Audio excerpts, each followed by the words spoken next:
नमस्कार दोस्तों, मैं इंद्रजीत सरोज आपका अपने YouTube चैनल जनरल इन्फॉर्मेशन में स्वागत करता हूं।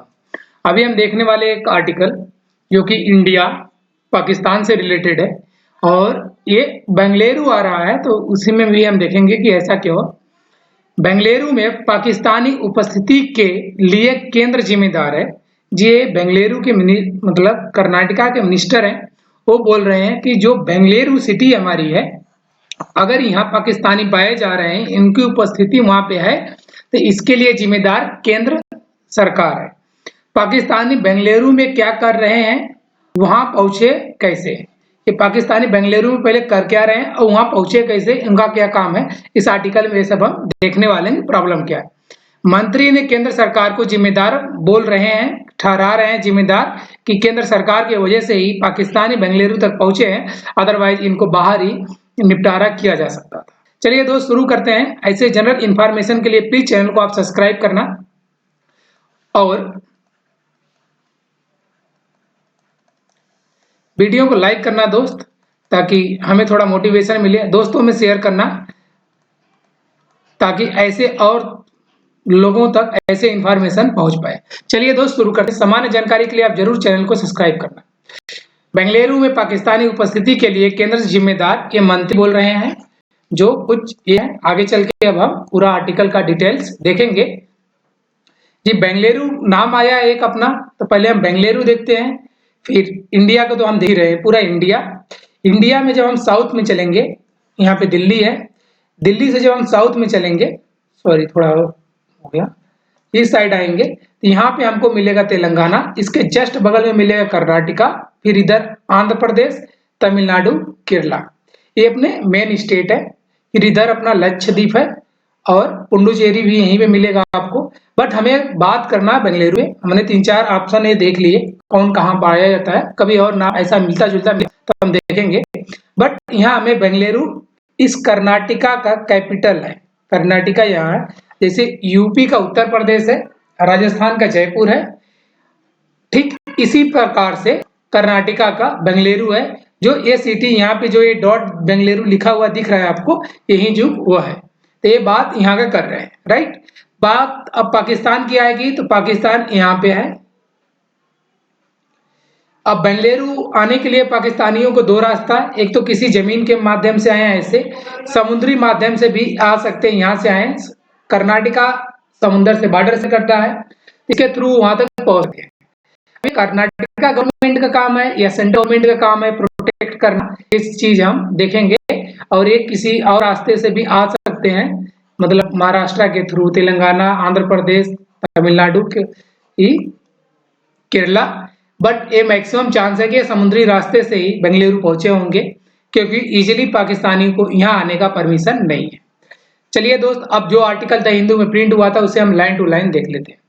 कर्नाटक के गृह मंत्री जी परमेश्वर ने शनिवार को कहा कि बेंगलुरु में पाकिस्तानी नागरिकों की मौजूदगी से पता चलता है कि, मतलब बेंगलुरु में पाकिस्तानी नागरिक मौजूद है, चलता है कि केंद्रीय एजेंसियां कहीं ना कहीं अपने कर्तव्यों का ठीक से निर्वहन करने में विफल रही हैं। जो केंद्रीय एजेंसियां, जैसे कई ऐसे फोर्स हैं जो सिर्फ केंद्र सरकार के अंदर ही आती हैं। जब भी किसी देश से सुरक्षा चाहिए, प्रोवाइड करना होता है, तो सेंट्रल गवर्नमेंट के अंदर आता है, ना कि स्टेट गवर्नमेंट के अंदर। इसलिए केंद्रीय एजेंसियां को टारगेट कर रहे हैं।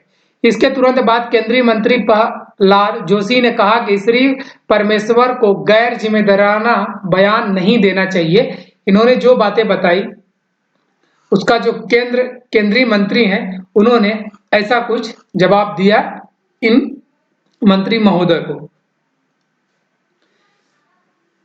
हुबली में पत्रकारों से बात करते हुए श्री परमेश्वर ने कहा उसके पास मतलब ये जो रॉ एजेंट होते हैं, ये भी सेंट्रल गवर्नमेंट के आते हैं, और उसके बाद आईबी इंटेलिजेंट ब्यूरो, ये भी सेंट्रल गवर्नमेंट के अंदर आते हैं, सीबीआई, ये भी सेंट्रल गवर्नमेंट के अंदर आते हैं। इसलिए इनका कहना है कि जब सेंट्रल गवर्नमेंट के पास 3 ऐसे शक्तियां हैं जो किसी भी देश को चुनौती दे सकती हैं, बट इनको अपने देश के अंदर की बातें बाहर नहीं निकालना चाहिए कि ऐसे सोशल मीडिया में आप बोल दो, सबको पता चल जाएगा कि हमारे में पाकिस्तानी घुस गए हैं और हमारी 3 की तीनों एजेंसियां फेल है। बट ऐसा नहीं आना चाहिए मीडिया में, ऐसा मेरे को लग रहा है देश की सुरक्षा को लेकर। केंद्रीय एजेंसियां को इस पर ध्यान देना चाहिए था। अगर वे बेंगलुरु आए हैं और पासपोर्ट हासिल करने की हद तक चले गए हैं, तो यह दर्शाता है कि केंद्रीय खुफिया एजेंसियां कहीं न कहीं विफल रही हैं। जी, अपने ही फोर्स पे, अपने ही एजेंसी पे ये उंगली उठा रहे हैं, जो कि ये गलत है। और भी देश जो चोरी छुपे कुछ करना चाहते हैं, उनको उनका मन बढ़ेगा, ऐसे काम करने के लिए वो बहुत ज्यादा प्रेरित हो सकते हैं भारत में। उन्होंने कहा कि बेंगलुरु में उनकी मौजूदगी की सूचना मिलने के तुरंत बाद कर्नाटक राज्य पुलिस ने तेजी से कार्रवाई की और उन्हें गिरफ्तार कर लिया। उन्होंने कहा राज्य पुलिस ने मामले को कुशलतापूर्वक संभाला है। जी, राज्य पुलिस अभी जिस कुछ लोगों को गिरफ्तार किया हुआ है जिनके पास फर्जी डॉक्यूमेंट पाए गए हैं, ये इनका कहना है। और राज्य पुलिस इसे मतलब तेलंगाना पुलिस, सॉरी तेलंगाना नहीं, कर्नाटका पुलिस इसे कुशलतापूर्वक संभाल लिया इस मैटर को और उन्हें गिरफ्तार किया है। राज्य में कुछ और पाकिस्तानी नागरिकों की मौजूदगी के बारे में जानकारी है और उनका पता लगाया जा रहा है। मतलब बहुत सारे पाकिस्तानी बेंगलुरु में आ चुके हैं और कुछ तो पकड़े गए हैं, कुछ को पकड़ने की पता लगाई जा रही है, कुछ ऐसे इनको इनपुट मिले हुए हैं। MUDA मुद्दे पर डॉक्टर परमेश्वर ने कहा कि एक मामला दर्ज किया गया है और लोकायुक्त और ईडी दोनों द्वारा जांच चल रही है। जी, ये सेंट्रल गवर्नमेंट का ही डिपार्टमेंट है जो जांच कर रही है। उन्होंने कहा कि मुड़ा मुद्दे पर बार-बार राजनीति करने के बजाय भाजपा और JDS को जांच को अपना काम करने देना चाहिए। मतलब जो पार्टियां हैं ये कह रहे हैं कि पार्टी अपना काम करे और जो एजेंसियां हैं जांच की उन्हें अपना काम करने दो, आप इसमें बयानबाजी ना करो। बट अपने देश का जो भी इंटरनली ताकत है, रॉ हो गया, IB हो गया या फिर CBI हो गया, इसको पब्लिक में ऐसे बोलना, पॉलिटिकल यूज करना अपने बेनिफिट के लिए, ये अच्छी बातें नहीं है। ये देश के लिए थोड़ा सा दिक्कत कर सकती है। इसको स्पेशली लेटर में लिख के देना चाहिए, प्लस वो लेटर बाहर ना आए ऐसा रिक्वेस्ट करना चाहिए। प्रधानमंत्री नरेंद्र मोदी द्वारा अपने चुनाव अभियान में इसका जिक्र करने का मतलब है कि वे इस पर राजनीति कर रहे हैं। जी, इस बात पे अगर वो जिक्र कर रहे हैं, कोई भी पार्टियों में किसी एक पार्टी को नहीं बोल रहा, मतलब कोई भी अगर ऐसी होती है जिससे देश का दूसरे देश से इफेक्ट पड़ सकता है, उसे लेटर बाय लेटर खेलना चाहिए और कुछ नहीं। उन्होंने कांग्रेस को राजनीति सिखाने की जरूरत नहीं है। उन्हें कांग्रेस को राजनीति सिखाने की जरूरत नहीं है, कांग्रेस पहले से सीख चुकी है, बाकी ऐसे चल रहा है। कांग्रेस पर हमला जोशी ने कहा कि गृह मंत्री को पहले यह समझना चाहिए कि कांग्रेस के शासनकाल में कितने घुसपैठिए देश में घुसे और कितने आतंकी हमले और बम विस्फोट हुए। उन्होंने कहा यह भाजपा के नेतृत्व वाली सरकार थी जिसने देश के में घुसपैठियों के घुसने पर रोक लगाई है। जी, हर एक पार्टी अपने आप में क्रेडिट लेना चाह रही है। इन्होंने बोला कि कांग्रेस का कार्यकाल जब था तो उस टाइम कितने घुसपैठी घुसे थे देश में और कितने बम विस्फोट हुए, ये आप देख सकते हो।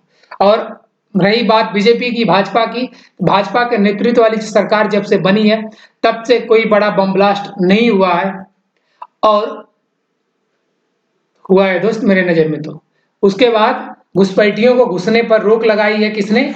सेंट्रल गवर्नमेंट ने, भाजपा गवर्नमेंट ने। सीधे बात ये बोल रहे हैं, अपना क्रेडिट ले रहे हैं। बट देखते हैं आगे क्या होता है। हम यही चाहेंगे कि हमारे देश की सुरक्षा बनी रहे, ज्यादा दिक्कत ना हो। बाकी जितने पाकिस्तानी या किसी और कंट्री से गलत मकसद से गलत तरीके से आ रहे हैं तो उन पे सख्त से सख्त कार्रवाई की जाए और हमारा देश सुरक्षित हमेशा रहे, ये हम कामना करते हैं। थैंक यू दोस्त। ऐसे न्यूज देखने के लिए प्लीज चैनल को सब्सक्राइब करना, वीडियो को लाइक करना, दोस्तों में शेयर करना ना भूलना।